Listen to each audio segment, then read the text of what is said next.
Good evening. Welcome to the House of Overthinking. I really should be in bed, which means it's time for a story.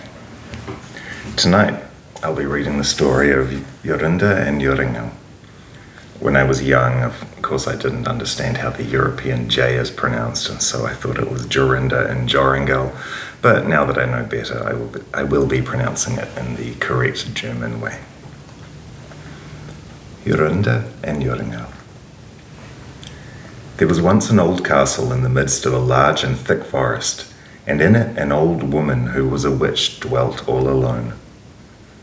In the daytime she changed herself into a cat or a screech owl, but in the evening she took her proper shape again as a human being. She could lure wild beasts and birds to her, and then she killed and boiled and roasted them. If anyone came within 100 paces of the castle, he was obliged to stand still and could not stir from the place until she bade him to be free. But whenever an innocent maiden came within this circle, she changed her into a bird and shut her up in a wickerwork cage and carried the cage into a room in the castle. She had about 7,000 cages of rare birds in the castle. Now there was a maiden who was called Jorinda, and she was fairer than all the other girls. She and a handsome youth named Joringel had promised to marry each other. They were still in the days of betrothal, and their greatest happiness was being together. One day, in order that they might be able to talk together in quiet, they went for a walk in the forest. "Take care," said Joringel, "that you do not go too near to the castle." It was a beautiful evening. The sun shone brightly between the trunks of the trees into the dark green of the forest, and the turtle doves sang mournfully upon the young boughs of the birch trees. Jorinda wept now and then. She sat down in the sunshine and was sorrowful. Joringel was sorrowful too. They were as sad as if they were about to die. Then they looked around them and were quite at a loss, for they did not know by which way they should go home. The sun was still half above the mountain and half set. Joringel looked through the bushes and saw the old walls of the castle close at hand. He was horror-stricken and filled with deadly fear. Jorinda was singing, "My little bird with the necklace red sings sorrow, sorrow, sorrow. He sings that the dove must soon be dead, sings sorrow, sorrow, chug, chug, chug." Joringel looked for Jorinda. She was changed into a nightingale.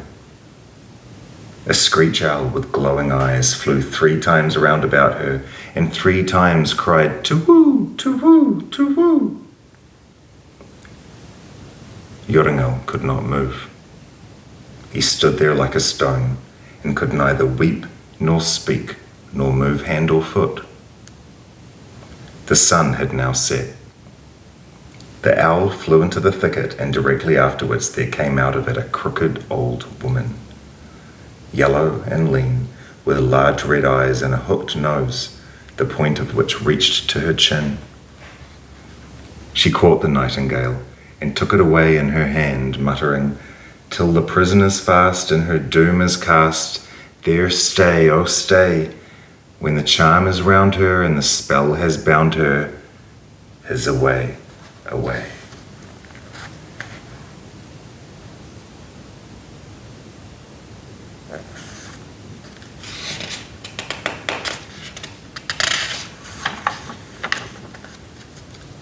Jorinda could neither speak nor move from the spot.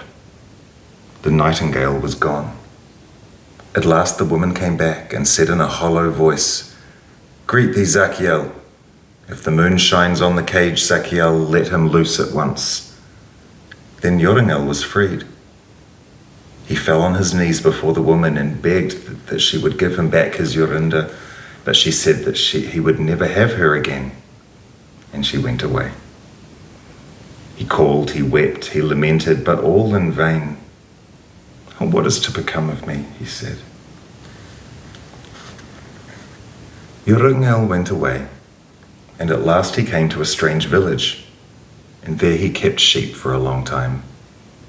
He often walked round and round the castle, but not too near it.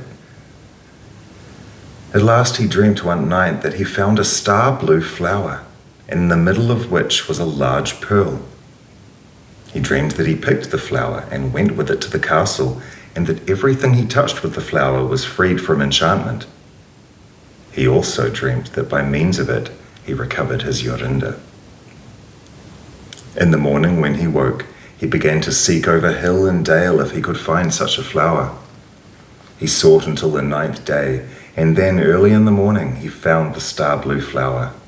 In the middle of it there was a large dewdrop, as big as a pearl. Day and night he journeyed with this flower to the castle. When he was within 100 paces of it, he was not held fast, but walked on to the door.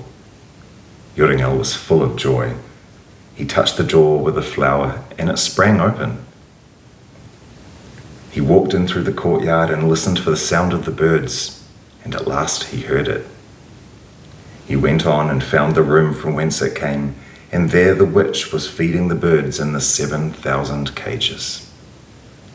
When she saw Joringel, she was angry, very angry, and scolded at him, but she could not come within 2 paces of him. He did not take any notice of her, but went and looked at the cages with the birds. There were many hundred nightingales. How was he to find his Jorinda again?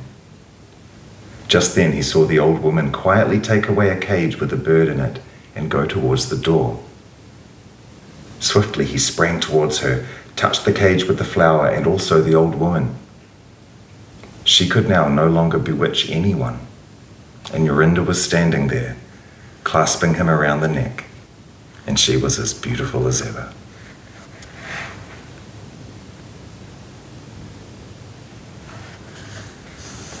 Just occurred to me as I was reading it that it reminded me of the story Stardust, in the aspect of a girl being transformed into a bird by a witch and kept in a cage, which is exactly what happens in Stardust, and the flower of protection that is used to protect the young man against the powers of the witch. Very similar themes. I wouldn't be surprised if Neil Gaiman had read this fairy tale. In fact, I can almost be assured that he did. Sweet dreams. Good night.